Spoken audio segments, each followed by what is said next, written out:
sering saya lihat, nah ini beberapa ya. Sering saya lihat ketika berlatih Mukyanjong, core muscle-nya tidak dipakai, hanya latihan tangan doang. Dan untuk mengakali ya yang namanya core muscle biar kelihatannya keras latihan Mukyanjong ya, mereka melakukan spinning atau spinning seperti ini. Spinning ini nggak boleh dipakai dalam Wing Chun, guys. Karena di Wing Chun ini tidak ada spinning. Sering saya lihat orang berlatih Mukyanjong habis bong, kemudian ketika tanda mereka melakukan spinning. Spinning. Ini spinning ini nggak boleh dipakai, guys. Jadi nggak ada yang namanya spinning kayak gini.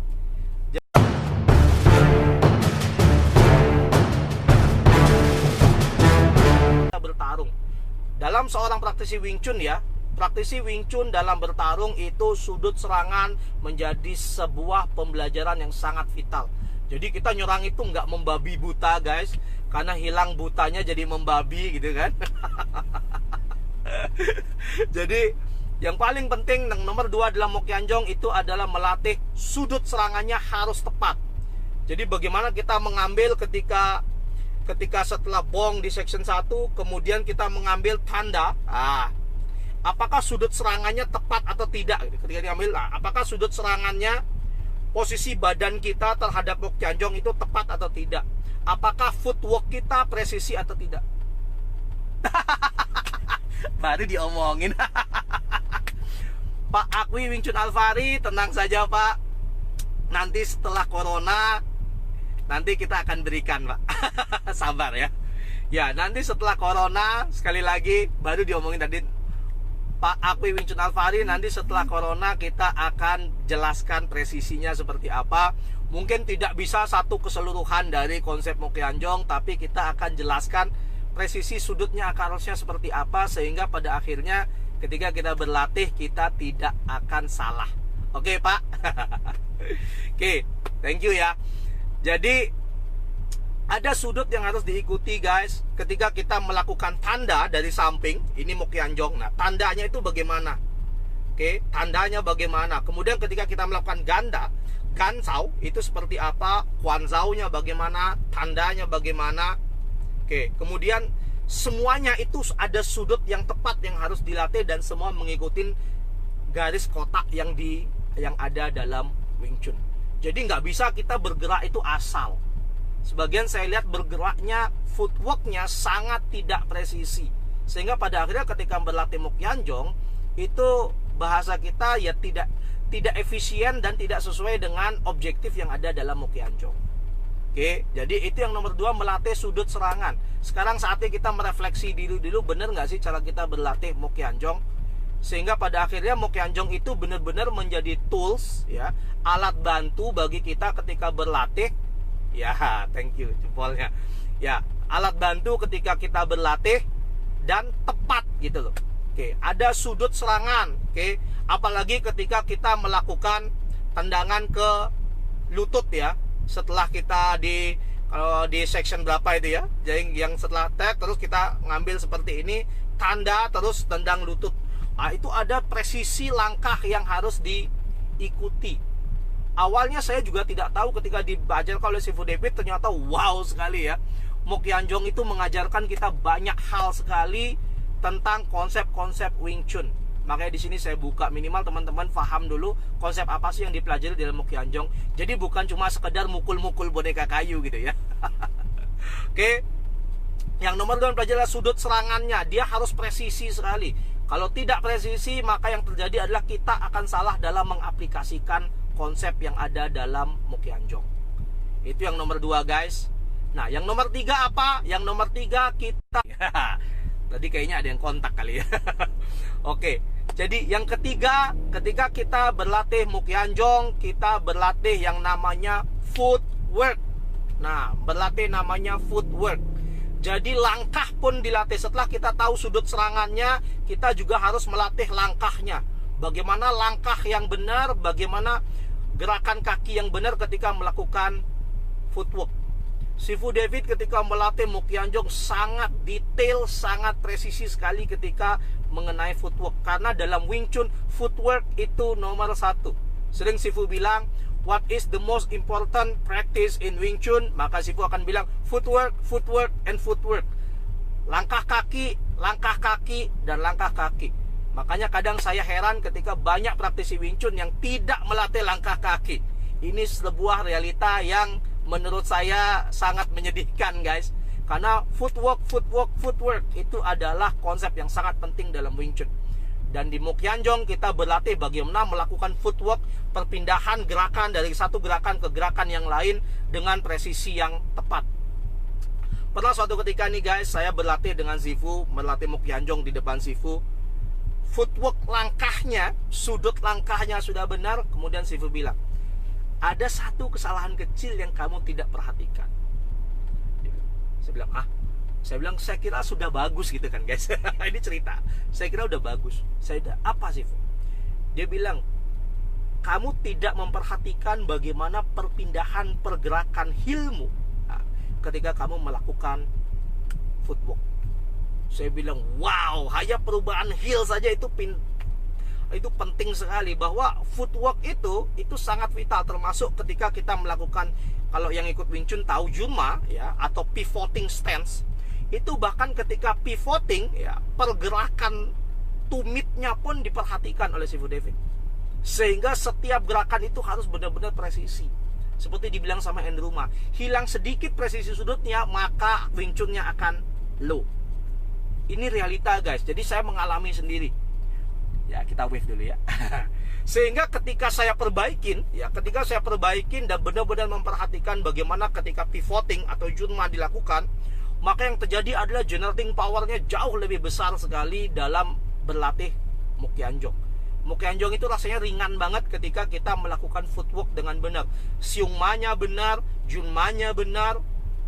Sehingga pada akhirnya ketika kita berlatih itu, footwork-nya pun akan bagus. Oke. Jadi yang nomor 3 yang dilatih dalam Mukyanjong itu dilatih footwork. Bahkan dalam berlatih biasa di Wing Chun, footwork itu adalah konsep yang sangat vital dalam berlatih Wing Chun. Oke, jadi yang jarang latihan kaki, latihan footwork tolong dilatih. Jangan sampai kita jadi bahan ketawaan, selalu dibilang, Wing Chun nggak bisa gerak, Wing Chun kakinya kaku. Saya sedih guys. Ya, ini ketawa miris ya guys. Jadi yang paling penting adalah bagaimana kita melatih footwork dalam Wing Chun. Nah, nomor 4, apa yang dilatih dalam Mukyanjong gitu kan? Yang dilatih dalam Mukyanjong yang nomor 4 itu adalah bagaimana generating power. Oke.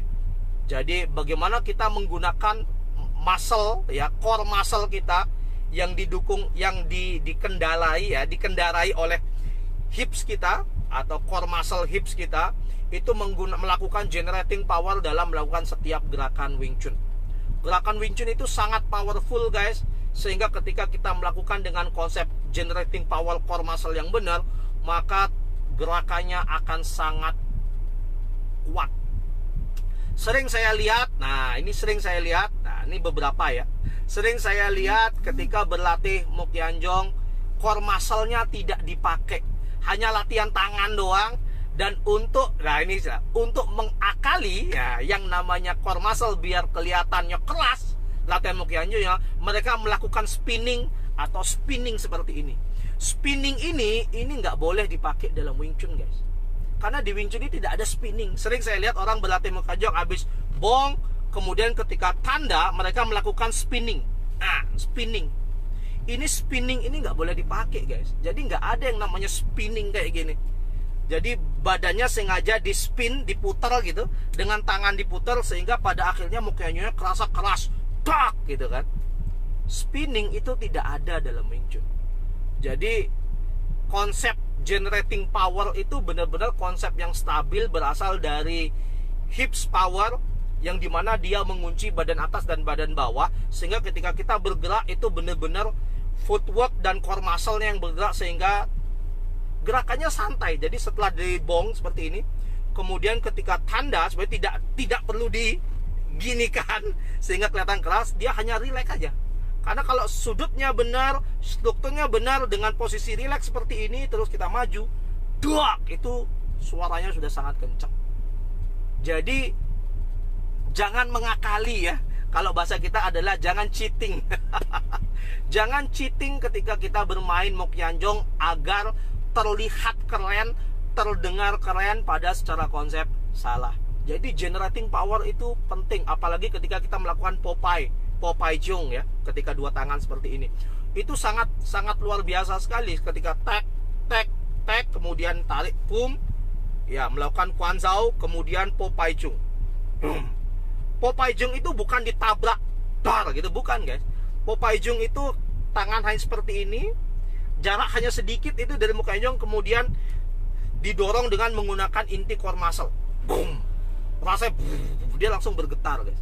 Ketika kita benar melakukan Popeye Jong dengan generating power dari core muscle, maka yang terjadi adalah Mokyanjong itu akan bergetar sangat kuat. Kalau teman-teman yang sering nonton YouTube, coba tonton video-video dari sibak saya Gary Lam. Beliau sering berlatih core muscle dengan mendorong orang, mendorong orang, dan di tembok itu dikasih semacam spring bed gitu untuk membuat orang yang ketabrak. Anda coba lihat di sana, rasakan tabrakannya itu orang akan mental dan jatuh. Jadi itu yang nomor 4 dilatih dalam Wing Chun. Salah satunya adalah ketika latih Popeye Jong itu melatih generating power dengan menggunakan core muscle. Jadi generating powernya pun itu bukan cheating ya. Semuanya, kadang saya lihat orang ini di spinning, nggak ada spinning, apalagi tannya di spin kayak gini. Ini nggak ada guys, tan di spin kayak gini. Tidak di spin, dia normal aja. Dia sangat normal sekali gerakannya. Tidak ada spin, gerakannya normal banget. Tidak ada yang di spin, gerakannya sangat normal. Oke. Jadi itu ya, nomor 4 yang dilatih adalah generating power. Sehingga ketika Anda sering berlatih Mokyanjong, maka yang Anda dapatkan adalah generating power Anda akan besar. Dan yang nomor 5 yang dilatih dalam Mokyanjong itu adalah Linshu Daida. Linshu Daida ya. Jadi bertahan dan menyerang terjadi secara bersamaan. Oke. Jadi maksudnya adalah gimana? Nah, dalam berlatih Mokyanjong, latihan Linshu Daida maksudnya adalah setiap gerakan harus memiliki satu suara. Itu baru latihan Mokyanjong yang benar. Jadi ketika kita melakukan gun, ya gun, kan gun seperti ini, tangan seperti ini suaranya harus satu. Tak. Ketika melakukan Kwanzao, suaranya harus satu guys. Tak. Ketika kita melakukan tanda, suaranya harus satu. Jadi antara tangan yang kena dan tangan yang mukul itu harus satu ketukan. Dak. Jadi tidak boleh tak tak. Tidak boleh tak tak. Tak tak, itu tidak boleh. Semuanya harus satu ketukan. Tak. Tak, satu ketukan. Cat, da, ini satu ketukan. Tak. Semuanya satu ketukan. Double cat, tak, satu ketukan. Double daijung, tak, semuanya satu ketukan. Jadi yang nomor 5 dan yang terakhir dilatih dalam Mokyanjong itu adalah melatih Linshu Daida. Kalau kita terbiasa berlatih Mokyanjong dengan Linshu Daida, maka yang terjadi ketika bertarung itu semuanya terjadi dengan Linshu Daida. Semuanya akan bergerak sesuai dengan satu ketukan. Itu yang dilatih dalam Mokyanjong, sehingga pada akhirnya Mokyanjong ini bisa menjadi sebuah tools ya, sebuah tools yang bermanfaat, yang bisa digunakan untuk meningkatkan kemampuan kita dalam berlatih Wing Chun meskipun tanpa partner. Oke, kita akan ulang ya. Jadi kita akan review sedikit apa saja yang dilatih dalam Mokyanjong. Yang nomor 1, dilatih konsep dan strukturnya. Struktur setiap gerakan dia harus presisi, karena kalau tidak presisi yang terjadi konsep jeliknya tidak ada.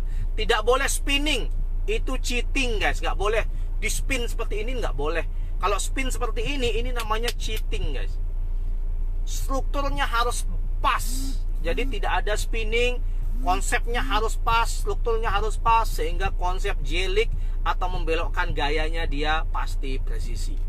Yang nomor 2 yang dilatih adalah sudut serangan. Jadi kita harus tahu masuknya dari sudut mana dalam setiap gerakan dalam Mokyanjong, sehingga pada akhirnya kita terbiasa melihat sudut seperti itu. Dan ketika di aplikasi fighting kita pun terbiasa melihat sudut serangan yang tepat. Yang nomor 3 yang dilatih dalam Mokyanjong adalah footwork. Orang pernah nanya, footwork Wing Chun itu ada berapa gitu kan? Karena saya cuma diajarin Yiji Game Yuma, Siungma, Yuma, udah gitu doang. Footwork dalam Wing Chun itu ada 5 guys. Ada Yiji Game Yuma, ya, ada Siungma, ada Hauma, ada Toima, dan ada terakhir Junma. Oke, nah itu yang namanya footwork. Nah di Mokyanjong itu kita berlatih benar-benar footwork. Bagaimana footwork itu dilatih dengan presisi yang tepat, termasuk juga perpindahan sudutnya dan termasuk juga sudut telapak kaki ketika melakukan footwork. Jadi benar-benar presisi sekali. Kita wave dulu.